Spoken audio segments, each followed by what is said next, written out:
আসসালামু আলাইকুম, কেমন আছেন বন্ধুরা? আশা করি ভালো আছেন। আজকে আমি আবারও আপনাদের সাথে নতুন একটা টিউটোরিয়াল নিয়ে হাজির হলাম। তো এখানে আমি প্রথমে ফ্রেমটাকে টানভাবে আটকিয়ে নিয়েছি। তো কিছুটা ফুল আমি করে নিয়েছি, তো কিছুটা ফুল আপনাদেরকে এখন করে দেখিয়ে দেব। তো যতটুকু সম্ভব আমি চেষ্টা করি আপনাদেরকে নতুন নতুন কিছু আপনাদের সাথে শেয়ার করতে। তো এটা একটা অর্ডারের শাড়ি ছিল।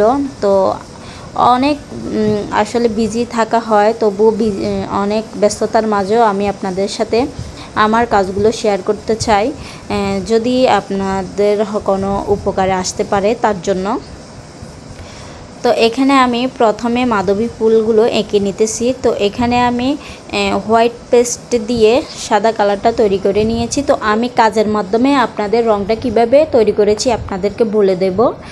তো আপনারা চাইলে কিন্তু এই সুন্দর সুন্দর হ্যান্ড প্রিন্টের শাড়িগুলো আমার কাছ থেকে নিয়ে নিতে পারেন। আপনারা চাইলে যে সেমি মুসলিমের মধ্যে একই ডিজাইনটা করে নিতে পারেন, এমবুশের কাজটা করে নিতে পারেন, বা পিওর রাজশাহী যেটা সবচেয়ে ভালো পিওর সেমি মুসলিম, ওটার মধ্যে কিন্তু একই কাজটা করে নিতে পারেন, বা বিভিন্ন কালারে কাস্টমাইজ করে নিতে পারেন আমার কাছ থেকে। তো আমার কাছ থেকে নিতে চাইলে আমার ব্লক প্রিন্ট সেলাই ঘরে ফেসবুক পেজ, এখানে এসে ইনবক্স করতে হবে। তো আপনাদের কাছে একটাই রিকোয়েস্ট, যদি আমার ভিডিওটি আপনাদের কোনো উপকারে এসে থাকে, যদি ভালো লেগে থাকে, অবশ্যই আমার চ্যানেলটিকে সাবস্ক্রাইব করবেন, পাশে থাকা বেল বাটনে অল ক্লিক করে রাখবেন নতুন ভিডিও নোটিফিকেশান পাওয়ার জন্য। আর যারা অলরেডি করে নিয়েছেন তাদেরকে অসংখ্য ধন্যবাদ। নতুন নতুন ভিডিও পেতে অবশ্যই আমার চ্যানেলের পাশে থাকবেন, তাহলে আপনারা নতুন কিছু শিখতে পারবেন। তো এই তো আমি কথার বলতে বলতে কাজগুলো করে নিতেছি। তো আমি কিছুটা ফুল আপনাদেরকে একদম স্কিপ কম করে কিন্তু দেখিয়ে দিতেছি, কিছুটা ফুল আমি স্কিপ বেশি করে করব, কারণ একটা শাড়ি করতে আমাদের প্রায় 12 থেকে 13 ঘন্টা চলে যায়। তো এত ঘন্টা কেউ ভিডিও দেখবেও না, আর এত ঘন্টা কেউ আসলে বিশ্বাসও করে না আমরা যে এত ঘন্টা কাজ করি। তো একটা শাড়ির পিছনে কিন্তু কমপক্ষে আপনার 12 থেকে 13 ঘন্টা সময় দিতে হয়, এত কষ্ট করে আমরা একটা শাড়ি তৈরি করি।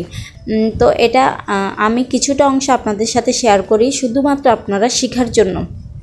যারা ঘরে বসে নিজের জন্য হ্যান্ড প্রিন্টের শাড়িগুলোর কাজ করতে চান, তারা কিন্তু আপনারা ফেব্রিকের অ্যাক্রিলিক কালারগুলো পাওয়া যায়, বিভিন্ন কালার, হয়তো বক্স আপনাদের 360 টাকা করে নিবে। তো ওই বক্সগুলো নিয়ে নিলে আর কিছুটা তুলে নিয়ে নিলে আপনারা কিন্তু নিজেরাই ঘরে বসে নিজেদের জন্য তৈরি করতে পারেন। তো এটা হচ্ছে যে একদম নতুনদের জন্য। আর যারা এইসব কাজ করেন তারা তো জানেন একটা শাড়ি কাজ করতে কত কষ্ট। আর যারা প্রেম সম্পর্কে কিছু জানে না, আমার চ্যানেলে অলরেডি ভিডিও আছে, চাইলে দেখে আসতে পারেন। রং কিভাবে তৈরি করতে হয়, বিভিন্ন কিভাবে কোন শেডের সাথে কোন শেড ম্যাচিং করলে কালারগুলো হয়, সেটা আমার চ্যানেলে ভিডিও আছে, চাইলে একটু দেখে আসতে পারেন। তাহলে আপনাদের অনেকটাই হয়তো উপকার আসতে পারে। তো এই তো এভাবে আমি ফুলগুলো এঁকে নিতেছি। তো প্রথমে আমরা কিন্তু সাদা ফুলটা করে নিয়েছি, এরপর আমি কিন্তু লাল ফুল করে নিয়েছি। তো লাল ফুল করতে গেলে এখানে আমি এনকে বাইন্ডার আর আপনার একরামিন যে কালারটা লাল, সেটাই দিয়েছি। তো এখানে আমি কিছুটা সিসিএল অক্সেল দিয়ে নিয়েছি রঙটাকে টিকসই করার জন্য, এটা ভালো রঙটা ফুটে ওঠার জন্য এই দুটা কেমিক্যাল ইউজ করেছি। তো এরপর এখানে ম্যাজেন্ডা কালারটা করতেছি। তো এখানে আমি একটু হোয়াইট পেস্ট দিয়েছি।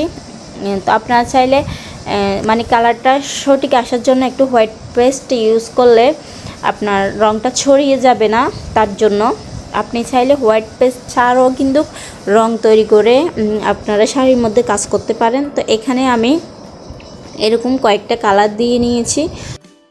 এখন আমরা সবুজ কালারটা তৈরি করে নেব। তো সেটা কিভাবে করেছি একটু বলে দিই। এখানে আমি আপনারা চাইলে নিউটেক্স দিয়েও সবুজ কালারটা তৈরি করতে পারেন, বা হোয়াইট পেস্ট দিয়েও তৈরি করতে পারেন, কোনো সমস্যা নেই, কোনো সমস্যা হবে না শাড়িতে, দুটোই গ্যারান্টি করা। তো এখানে আপনারা কিভাবে তৈরি করবেন, যদি হোয়াইট পেস্ট দিয়ে আপনি তৈরি করতে চান সবুজটা, তাহলে হোয়াইট পেস্ট নেবে, এনকে বাইন্ডারের সাথে অল্প পরিমাণে অক্সেল দিয়ে তারপরে হলুদ কালারটা দিবেন, এরপর অল্প পরিমাণে নীল কালার দিলে কিন্তু সুন্দর একটা কলাপাতা সবুজ চলে আসে। আর যদি সবুজটাকে আরও গাঢ় করতে চান, তাহলে নীলের পরিমাণ শুধু একটু বাড়িয়ে দিলে কিন্তু সবুজ হয়ে যাবে। আর যদি আপনি নিউটেক্স দিয়ে তৈরি করতে চান তাহলে কিন্তু নিউটেক্স এনকে বাইন্ডার অকজেল দিয়ে তারপরে হলুদের মধ্যে সবুজ দিলে কিন্তু সুন্দর একটা সবুজ কালার হয়ে যায়। তো এইভাবে তৈরি করে নিতে পারেন, বা একরামি সবুজ কালারও ডাইরেক্ট পাওয়া যায়, সেটা দিয়েও আপনারা কিন্তু তৈরি করতে পারেন। তো আমার কাছে বেশিরভাগই এভাবেই সবুজ কালারটা তৈরি করলে অনেক ভালো লাগে। তো এভাবেই চেষ্টা করবেন তৈরি করতে। তো এইভাবে আমরা করে নেব।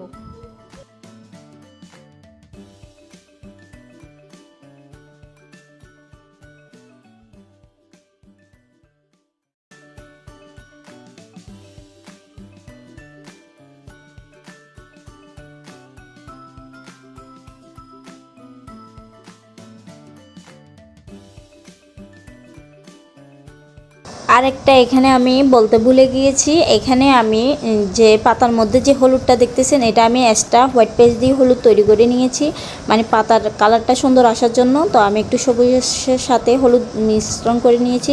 তো এটা আমি সম্পূর্ণ কুচিতে রাখবো এই ডিজাইনটা।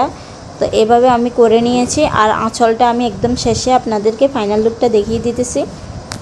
সম্পূর্ণ পাতার কাজগুলো শুকিয়ে গেলে এখানে আমরা ঢালের কাজটা করে নেব। পাতার উপর যে ঢালটা সেটা আমি হলুদ কালার দিয়ে করে নেব, চিকন তুলি যেটা 0 সাইজের তুলি সেটা দিয়ে। তো এভাবে করে নিতে হবে। অবশ্যই মনে রাখবেন শুকিয়ে যাওয়ার পরে কিন্তু করতে হবে, শুকিয়ে যাওয়ার আগে কিন্তু করা যাবে না, তাহলে পাতার ফিনিশিংটা ভালো আসবে না। এটা সবসময় মনে রাখবেন।